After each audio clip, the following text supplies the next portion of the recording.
सांगली शहरातील timber area परिसरात प्रतिबंधित पान मसाला, सुगंधित तंबाखू आणि मावा यासारख्या आरोग्यास घातक पदार्थांची विक्री आणि साठवणूक केल्याप्रकरणी अन्न सुरक्षा विभागाने धडक कारवाई करत साजिद शब्बीर कोर्ती वय 24 राहणार संजयनगर, राम जानकी मंदिर जगदाळे प्लॉट सांगली आणि महेश श्रीकिसन अग्रवाल वय 48 राहणार चिंतामणीनगर अथर्व अपार्टमेंट सांगली या 2 पान शॉप चालकांविरोधात विश्रामबाग पोलीस ठाण्यात गुन्हा दाखल केला आहे। या प्रकरणी अन्न सुरक्षा अधिकारी धनंजय विक्रम आघा व 41 यांनी या प्रकरणी फिर्याद दाखल केली आहे। पोलिसांनी दिलेल्या माहितीनुसार गुरुवारी 30 एप्रिल 2026 रोजी सकाळी 11:30 वाजण्याच्या सुमारास टिंबर एरिया मेहता हॉस्पिटल समोरील परिसरात साजिद कोर्ती यांच्या SK पान शॉपवर तसेच महेश अग्रवाल यांच्या साई पान शॉपवर छापा टाकण्यात आला।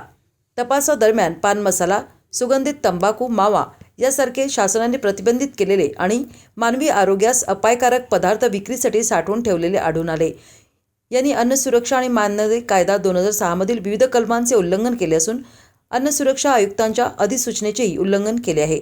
यांच्याकडून जप्त करण्यात आलेले पदार्थ कर्करोगासारख्या गंभीर आजारांना कारणीभूत ठरू शकतात, म्हणून या प्रकरणी साजिद कोर्ती आणि महेश अग्रवाल या दोघांविरोधात विविध कलमान्वये गुन्हा दाखल करण्यात आला असून पोलीस पुढील तपास करीत आहेत।